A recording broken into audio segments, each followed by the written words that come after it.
शुभ प्रभात मेरे प्यारे विद्यार्थियों। आज मैं आप लोग को कृतिका का पहला पाठ इस जल प्रलय में पढ़ाने जा रही हूँ। सभी बच्चे अपनी किताबें खोल लें और जहाँ भी कठिन शब्द आते हैं उनको आप चाहे किताब पे लिख लें या नोट कर लें। मैंने सारे शब्दार्थ शाम पट पर लिख दिए हैं। शाम पट से आप लोग शब्दार्थ देख के लिखेंगे, बाकी मैं प्रश्नोत्तर बोल रही हूँ, उसे सुनकर आप कॉपी में लिखेंगे। पहला प्रश्न है, बाढ़ की खबर सुनकर लोग किस तरह की तैयारी करने लगे। ये क्वेश्चन बहुत इम्पॉर्टेंट है। लोग बाढ़ की खबर सुनकर चिंतित हो गए। बाढ़ के कारण उन्हें अनेक परेशानियां झेलनी पड़ती हैं। आने वाली इन सभी कठिनाइयों को ध्यान में रखकर लोग अपने घर ईंधन, आलू, दिया सलाई, कंपोस्ट की गोलियां, मोमबत्तियां, पीने का पानी, सिगरेट आदि का प्रबंध करने लगे। सबसे ज़्यादा परेशान दुकान वाले हैं। वे अपने सामान को जल्दी से जल्दी सुरक्षित स्थान पर पहुंचाना चाहते थे। लोग अपने सामान को रिक्शा, टमटम, टेम्पो पर ट्रकों में लादकर अन्य स्थानों पर ले जाने की तैयारी करने लगी। प्रश्न नंबर 2, ये भी इम्पोर्टेंट है। बाढ़ की सारी जानकारी लेने और बाढ़ का रूप देखने के लिए लेखक क्यों उत्सुक था? तो इसका उत्तर है, लेखक उस क्षेत्र का रहने वाला था जिसके आसपास अक्सर बाढ़ आया करती थी। उसने बाढ़ देख रखी थी। फिर भी 1967 में पटना में जो बाढ़ आई पर लेखक को असल जीवन में बाढ़ का अनुभव करा गई। उस साल पटना में लगातार 18 घंटे वर्षा होती रही। उस बाढ़ की सही जानकारी लेने और बाढ़ का रूप देखने की उत्सुकता के निम्नलिखित कारण रहे होंगे। नंबर 1, यूं ही लेखक के इस वर्ष की आयु से बाढ़ पीड़ित क्षेत्रों में कार्य किया था, किंतु बाढ़ की भोगने उसका अनुभव नहीं था। वो स्वयं देखना चाहता था कि बाढ़ आने पर क्या क्या परेशानियां झेलनी पड़ती हैं। पॉइंट नंबर 2, तेज गति से निचले स्थानों को अपलवित करने वाले बढ़ता पानी देख लोगों के चेहरे पर कैसे कैसे भाव आते हैं, उन्हें किन किन परेशानियों का सामना करना पड़ता है, उन्हें लेखक प्रत्यक्ष रूप में देखना चाहता था। और पॉइंट नंबर 3 है कि लेखक के मन में ये इच्छा रही होगी कि बाढ़ में फंसे लोगों के प्रति स्वयं सेवकों, राजनीतिज्ञों द्वारा अपने कर्तव्यों का निर्वहन किस प्रकार किया जाता है तथा दूसरों की उपत्ति में देखकर लोगों को व्यवहार कैसा रहता है, ये भी वो देखना चाहता था। प्रश्न नंबर 3, सबकी जबान पर एक ही वाक्य था कि पानी कहाँ तक आया है। इस कथन से जनसमूह की कौन सी भावनाएं व्यक्त होती हैं, ये भी इम्पोर्टेंट है। तो सन 1967 में पटना में लगातार 18 घंटे तक वर्षा होती रही। इससे अपने इलाके में पानी घुस आने के भय से लोगों को जिज्ञासा बढ़ती जा रही थी कि पानी कहाँ तक आ गया है। हर व्यक्ति ये जानना चाहता था कि बाढ़ कहाँ तक आई और उसकी कॉलोनी में पहुँचने में कितना समय लग सकता है।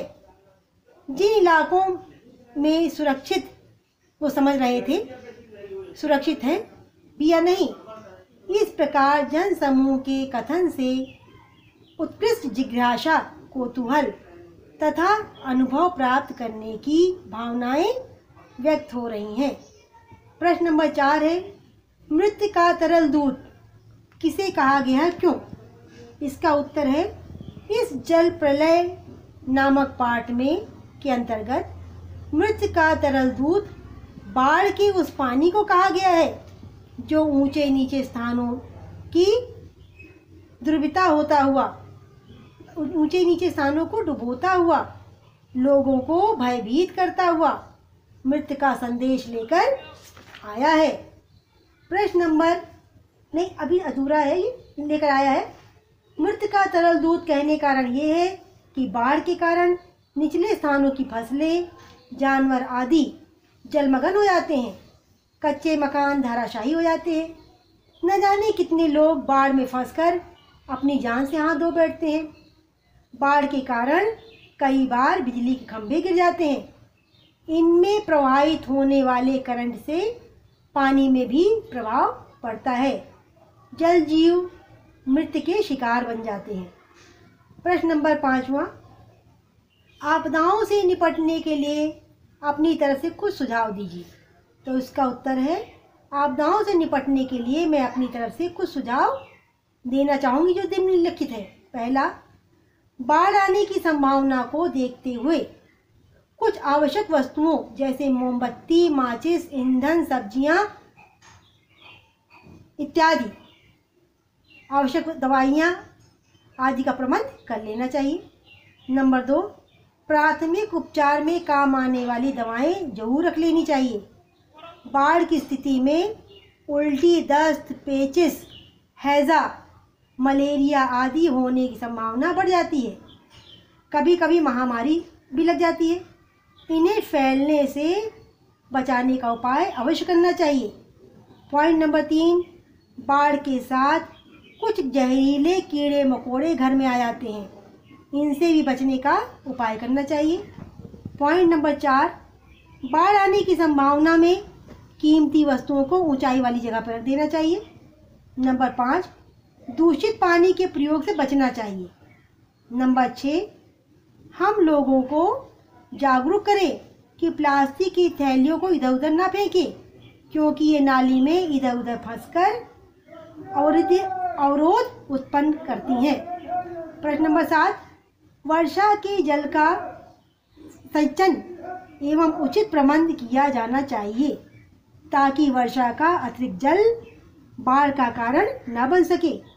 और 8वां पॉइंट है, आखिरी पॉइंट है, नदी नालों पर बांध बनाकर पानी को रोकना चाहिए। प्रश्न नंबर 6, ईंट दानोपुर डूब रहा है, दानोपुर डूब रहा है कि पंक्तियां बाबू लोग उलटकर देखने की नहीं। अब बूझो, इस कथन द्वारा किन मानसिकता पर चोट की गई है? तो इसका उत्तर बेटा कि पटना में बाढ़ का पानी भरता जा रहा था। तभी बाढ़ देखने की उत्सुक भीड़ में से एक युवक ने कहा कि यहाँ तो सब तमाशा देखने आ गए हैं, किंतु जब दानापुर डूब रहा था पटनिया बाबू लोग उसे देखने भी नहीं आए थे। इस कथन के माध्यम से पटना के लोगों की स्वार्थपरता, संकुचितता, मानसिकता, संवेदनहीनता आदि केंद्रित पर चोट की गई है। दानापुर अब डूब रहा था, तब पटना के लोगों ने वहीं के लोगों की सहायता नहीं की थी। प्रश्न नंबर 7, खरीद बिक्री बंद हो चुकने पर पान की बिक्री आवश्यक क्यों बढ़ गई थी? तो इसका उत्तर है, सन 1957 में पटना में जब लगातार 18 घंटे वर्षा होती रही तो जगह जगह पानी भर गया था और बाढ़ का खतरा मंडराने लगा। इस समय तक सभी दुकानदारों ने अपनी दुकानें बंद कर दी थी, बस पान की दुकान खुली हुई थी। लोग बाढ़ से पानी का हालचाल जानने के लिए वहीं इकट्ठा हो रहे थे। वे अपना समय काटने के लिए पान भी खाते जा रहे थे। यही कारण था कि पान की बिक्री अचानक बढ़ गई थी। प्रश्न नंबर 8वां, जब लेखक को यह एहसास हुआ कि उसके इलाके में पानी घुसने की संभावना है तो उसने क्या क्या प्रबंध किया? ये क्वेश्चन भी इम्पोर्टेंट है। इसका उत्तर है, लेखक को जब एहसास हुआ कि बाढ़ का बढ़ता पानी उसके इलाके में घुस सकता है तो वो चिंतित हो गया। उसने मोमबत्ती, दिया सलाई, सिगरेट, पीने का पानी और कंपोस्ट की गोलियां आदि की व्यवस्था की। उसने राजेंद्र नगर चौराहे पर मैगजीन कॉर्नर की सीढ़ियों पर बिछी पत्र पत्रिकाओं में से हिंदी, बांग्ला और अंग्रेजी की नई सीने पत्रिकाएं खरीद लीं। उसका सोचना था कि इन पत्रिकाओं के पढ़ते हुए हफ्ते भर का समय आराम से बिताया जा सकता है। अब प्रश्न नंबर 9, बाढ़ पीड़ित क्षेत्र में कौन कौन सी बीमारियों के फैलने की आशंका रहती है? तो इसका उत्तर है बाढ़ पीड़ित क्षेत्रों में चारों ओर पानी भर जाता है। ऐसे में मनुष्य जब अपनी आवश्यकताओं की पूर्ति के लिए कहीं आता जाता है तो पैर में बार बार पानी लगने कारण पकाही घाव जैसा रोग उत्पन्न हो जाता है। इसके अलावा दूषित खाद्य एवं पेय पदार्थों के सेवन से उस क्षेत्र में मलेरिया, उल्टी, दस्त, पेचिश, बुखार, डायरिया, कॉलरा आदि की बीमारियां फैलने की संभावना रहती है। प्रश्न नंबर 10, नौजवान के पानी में के उतरते ही कुत्ता भी पानी में डूब गया। क्षेत्रों में किन भावनाओं को वशीभूत किया गया है? तो इसका उत्तर है बाढ़ पीड़ित क्षेत्रों से बीमार व्यक्तियों को कैंप में ले आया जा रहा था। एक बीमार नौजवान के साथ उसका कुत्ता भी नाव पर चढ़ गया। डॉक्टर साहब भयभीत होकर चिल्लाने लगे। बीमार नौजवान पानी में उतर गया। उसके उतरते ही कुत्ता भी पानी में उतर गया। युवक के पानी में उतरने का कारण ये था कि वो नौजवान कुत्ते से अपनापन तथा भावनात्मक लगाव रखता था। वो कुत्ते को अपने परिवार के सदस्य की तरह मानता था।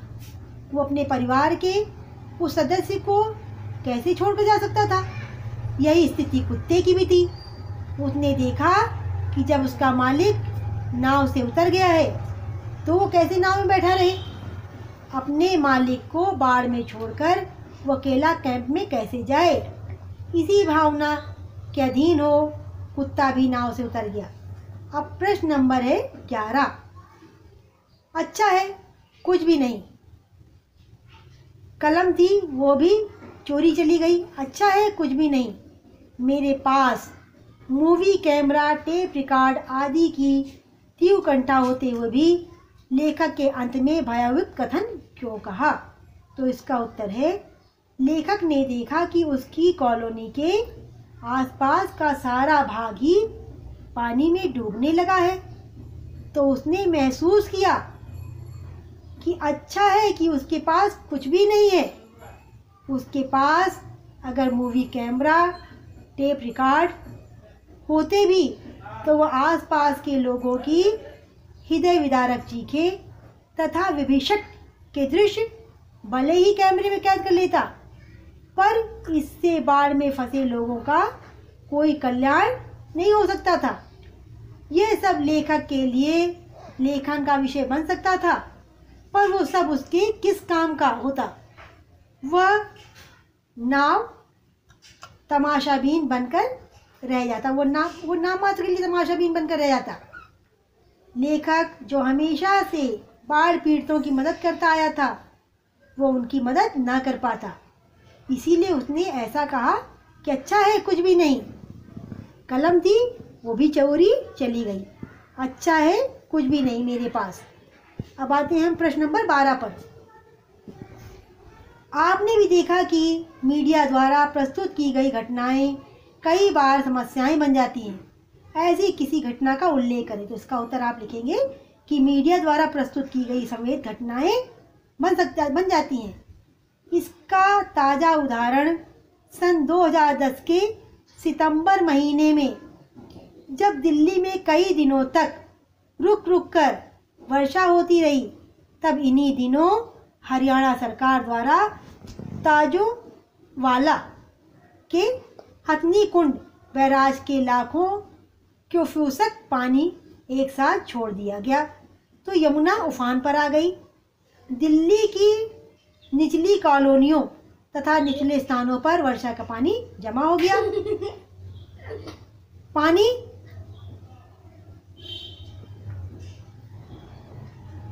नाले से बहकर यमुना में ना जा सका।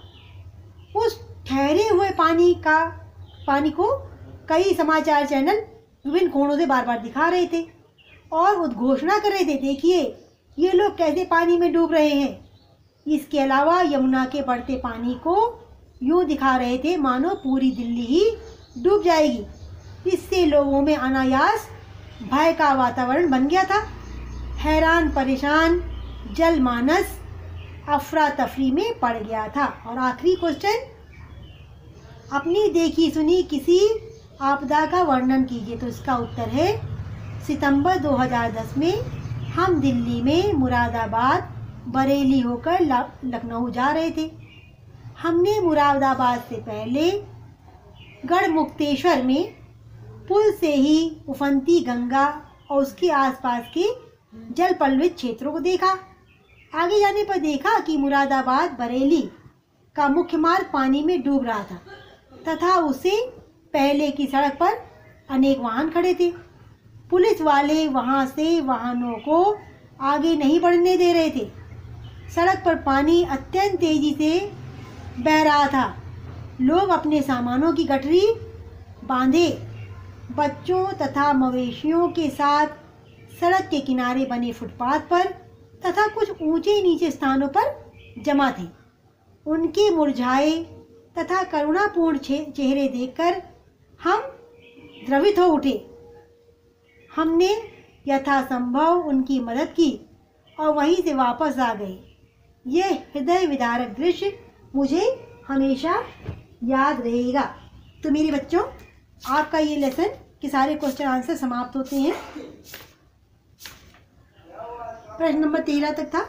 इसमें से आप लोग प्रश्न नंबर 1 से 6 आज करेंगे और 7 से 13 तक आप कल करेंगे। तो इन्हीं शब्दों के साथ मैं अपनी वाणी को विराम देना चाहूँगी।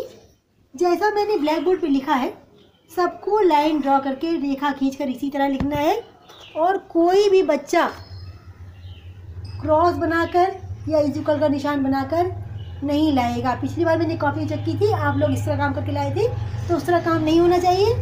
आप एक लाइन से शब्दों को लिखेंगे, उसका अर्थ दूसरी लाइन में लिखेंगे। और देखो, मैंने जानबूझ कर लिखा जैसे परती, वो ज़मीन जिस पर खेती ना की जा सके, तो ये 2 लाइन में आया तो हमने इस लाइन को छोड़ दिया है। आप लोगों को भी इसी तरह काम करना है। तो शब्दार्थ कॉपी में करेंगे और प्रश्नोत्तर किताब से देख के करेंगे। बस इन्हीं शब्दों के साथ मैं अपनी वाणी को विराम देती हूँ। आज सभी का दिन मंगलमय हो।